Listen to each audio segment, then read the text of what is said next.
That's the Stone Roses. You are listening to the Dave Sweetmore Show, and in May it will be 31 years since one of the biggest and most iconic gigs of all time took place. That was, of course, the Stone Roses at Spike Island over in Widnes. Now, no band has played on the island since, and this year in July, to celebrate such an anniversary, one of the UK's biggest tribute bands have decided to recreate that event. Now, this isn't an event what could any band could just do. It's a massive event on a massive scale, and it's an absolute pleasure to say joining me is my old mate from the Clone Roses and the man behind Spike Island 2021, Gav Scott. Gav, how are you doing? I'm all right, Dave. I'm surviving. How are you? Yeah, not bad. I bet you've missed the gigging and stuff over the last year, haven't you?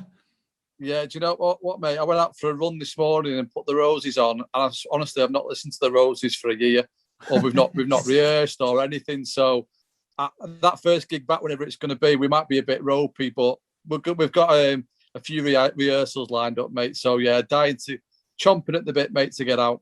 Do you know what? Over the last 20 odd years, you've become one of the biggest tribute bands in the country. You know what I mean? You're a brand on your own.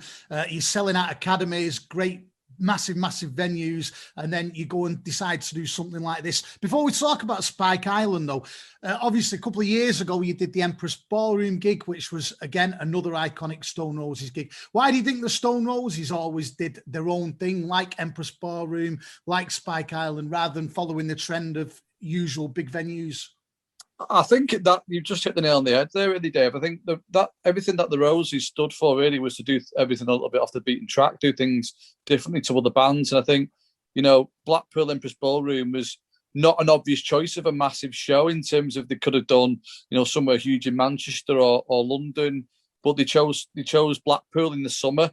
And I think that really was quite fitting to what the Roses were all about. And same for Spike Island, really, Dave. You think about, whose idea was it to put a festival on an island in Widnes? It's a great idea, and it's such an iconic gig because it's not Manchester or it's not Liverpool or it's not another major city in the north. He decided to do it in a working class town like Widnes. But I think it was a great location because it was in between Liverpool and Manchester. Really, they probably chose it because it was somewhere where they had a massive following in the northwest.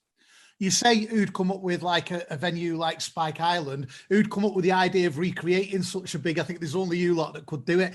Obviously, you're selling out places all over the show. Obviously, you're doing, Empress Ballroom and stuff like this. Spike Island's a different level altogether, innit? How did the idea of that come about? Well, it was myself and from Andy, who runs the Glastonbury events in the Ferry Tavern. As you know, we did the Clone Fest idea in St Helens back in 2018, which was celebrating the 20th anniversary of the Clones. That went really well. We did 4,000 tickets, and then obviously we did the Glastonbury in the Park event in Warrington the year after, which was 5,000 tickets. We just thought, it's coming up to the anniversary of the Roses gig at Spike Island. Should we give it a go? And it was like, well, let's have a meeting with the relevant people and let's see if we can make it happen. And it is a really challenging site. Let me tell you how difficult it is.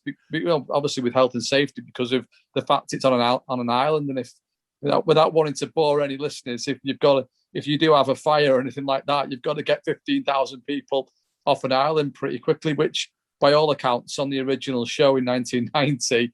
There wasn't as much consideration for things like health and safety like there is now. So it's a really challenging site, Dave. But on the plus side of that, it's such an iconic venue that people want to go to it and recreate that moment.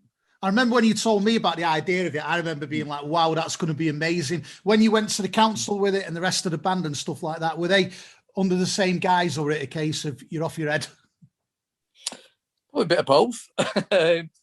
No, I think the council were really supportive of it because they've not had any events on that island since the Roses gig. So they're keen to use it as a gig venue because it's a venue which is known worldwide, really, isn't it? From music lovers all over the world. So they're keen to have it used again. And we came along with this idea, and they were really supportive of it. And the rest of our band thought it was a good idea as well. I think the thing is for us is because it's such a big site, we did have some concerns that we won't be able to sell it. We might only sell 5, 6, or 7,000, which is a huge amount. Don't get me wrong, but to make it work on that island, it needs to be, in excess of 10, 11,000. Unfortunately, it looks like it's going to be that way if we can go ahead in July. It's so exciting, and obviously it's going to be one of the first big festivals since the pandemic. So Spike Island 2021 takes place on Saturday, the 24th of July. We're going to talk about what's on day in a minute, but first of all, as far as the Clone Roses go, is it going to be pretty much the same show as the Stone Roses did back in 1990, or anything different? Yeah, I think the idea is that we're going to try and recreate that show as best we can. We've got the look of the stage. We're going to try and do as close as we can to the set list. I mean, there's a couple of very popular songs like Mersey Paradise, and for example, this is the one that they didn't play at Spike Island, which as a tribute band we should probably throw in. So it might be that there's 1 or 2 songs from the original show we might have to take out, so we're not playing for, say, nearly 2 hours. So I think in the main it'll be very much the same set list with 1 or 2 changes. But in terms of everything else, Dave, we'll be recreating everything as best we can. So it's going to be a great day for people that were there and want to remember it, or people that perhaps couldn't make it, or people that are too young to be there. But obviously you've put a full day of stuff on. Tell us what the reason is behind that. Yeah, I think really, I mean, as I say, I think it's a formula that's worked with other festivals, Dave. So we're putting tributes on to, we've got Oasis, we've got the Smiths Limited, great bands, we've got the Happy Mondays tribute, we've got the James tribute, Born of Frustration, and we've got True Order. But I think really we do need a full kind of billing of bands and DJs to make it work, which is why we've got Bears, we've got Clint, we've got Andy from 808 State, who played the original show, and Tunes, MC Tunes is going to be there, who played the original show as well, and along with yourself hosting it and DJ. And it's you only have to look at the poster and it's like, yeah. I mean, if I wasn't playing it, I'd be there myself. It is going to be a great day. It's a great lineup. I've worked with you lads for 20 years now. It's amazing. It's going to be a great day. Tickets are flying out. All the information for it is on Spike Island at 2021.com. But Gav, listen, cheers for taking the time out to join us today. We'll get the poster shared all over the station's socials. And we really, really look forward to it. But Spike Island 2021 takes place on Saturday, the 24th of July.